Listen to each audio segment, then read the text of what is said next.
Okay, how we doing, folks? Rich Van Tassel with you, giving you our Eastern Conference first round previews for the playoffs in the NBA. We are also recording audio for Get Live Radio.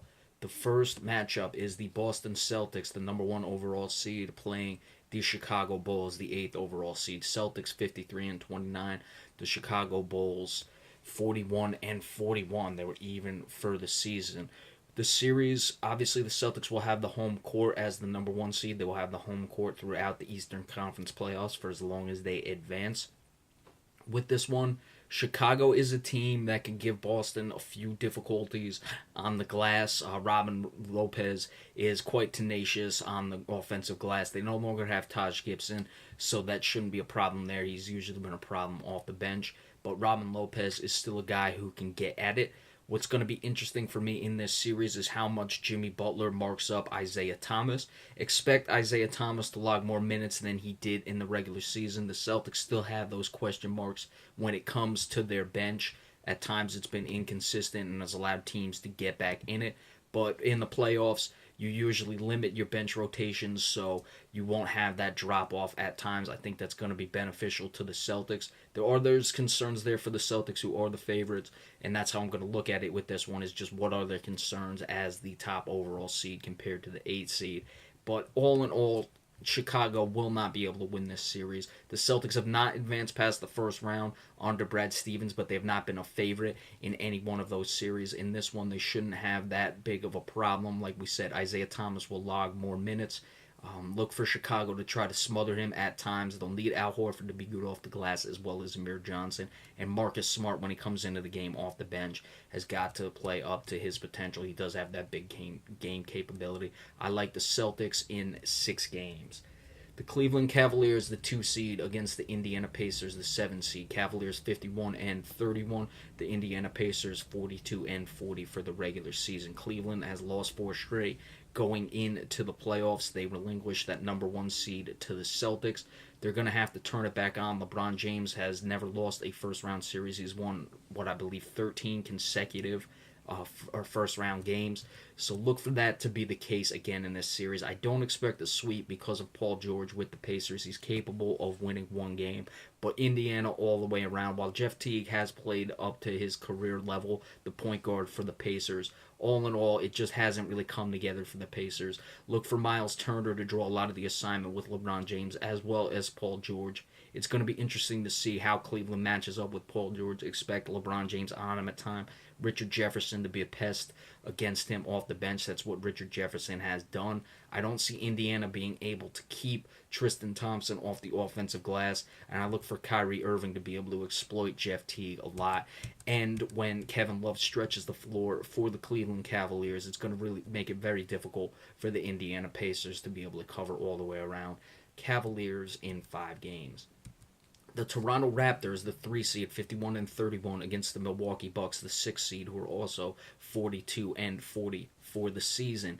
Milwaukee is going to have their difficulties, especially since the Raptors have really come along towards the end of the season. They've quietly been flying under the radar.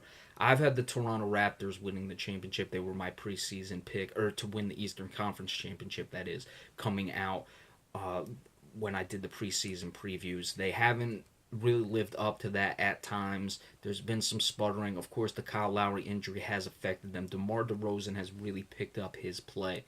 What's going to be interesting is how Toronto matches up against Giannis Antetokounmpo. He can do a lot of things. Toronto will probably try to put Serge Ibaka on him.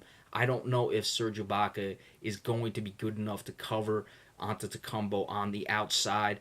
Ibaka certainly has the capability of doing it, don't get me wrong, but as far as, throughout a series, throughout a game, I would expect that Antetokounmpo can exploit that for most of the time, but really there's no other options for the Toronto Raptors to put on him other than Serge Ibaka.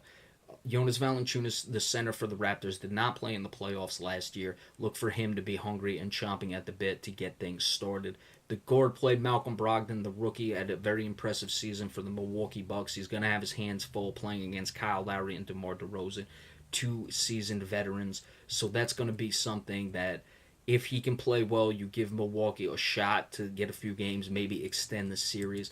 I'd be interested to see if Milwaukee can be one of those teams that kind of jumps out at the start, wins one of those early games. This would be the series I'd expect at Toronto. We know they've had troubles winning their first game in the playoffs or in the Dwayne Casey era since he's been head coach.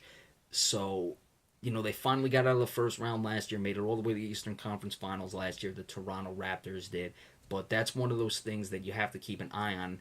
Is Milwaukee going to be able to go in there and get the victory in Game 1, which Toronto has had their difficulties with? It's going to be very exciting up there. They have the Jurassic Park in Toronto, all the fans lined up outside. So I don't know. I don't know what's going to happen with this one. If Toronto will finally get that bugaboo out of the way and win their first game. If Milwaukee wins the first game, you're looking at an extended series. If not, I would expect Toronto to win in a pretty comfortable 6 games, and that's what I'm going to go with. Kyle Lowry getting back in the fold. Look for DeMar DeRozan to really exploit things. I would expect Antetokounmpo to draw DeRozan at times to try to bother him on the defensive end, and that could also work to Toronto's favor, however, and be able to work Antetokounmpo down while he's playing defense to limit his offensive game. So we'll have to see how that develops, but I'd like the Toronto Raptors in 6 games. The most interesting first round series, not surprisingly, the 4th and 5th matchup, the Washington Wizards, who went 49-33 during the regular season, and the Atlanta Hawks, who went 43-39.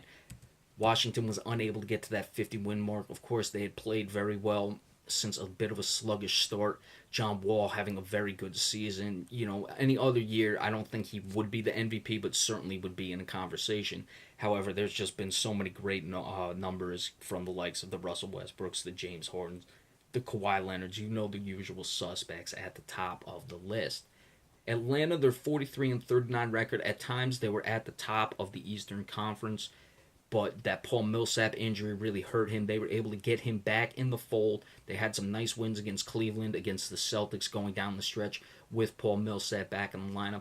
I think Mike Budenholzer is a very underrated coach. He's very good in the playoffs. Last year, being a Celtics fan, watching the games, the way he was able to coach against the Boston Celtics in the playoffs, and I would look for him to do the same as well. One of the big things that I'm looking at in this series is how much Dennis Schroeder can bother John Wall.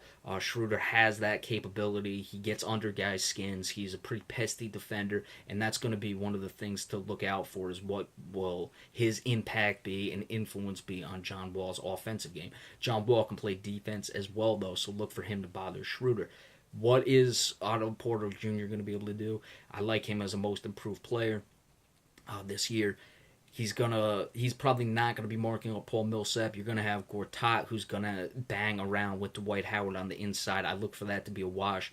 The 2 centers, Gortat for the Washington Wizards and Dwight Howard for the Atlanta Hawks. Not really a matchup for Paul Millsap as far as defensively. Markieff Morris is good, but I think that I would have to expect that Paul Millsap is going to be able to take advantage of that throughout the series. Washington has a lot riding on this. They took a step back last year. It looked like they were heading in the right direction. The previous 2 seasons before last, they were able to get out of the first round but not make it to the conference finals. A lot's expected of this team. Atlanta is not going to be easy for them. And I like a contested 7-game series. You can have some 7-game series where you see it and you're like, oh, 7 games, it looks really close, but a lot of the games are not close. You have the home team winning by 20 points every time or whatever, and it goes 2-2, 1-1-1 all the way to the 7th game, and maybe you have 1 or 2 close games in there, but a few blowouts.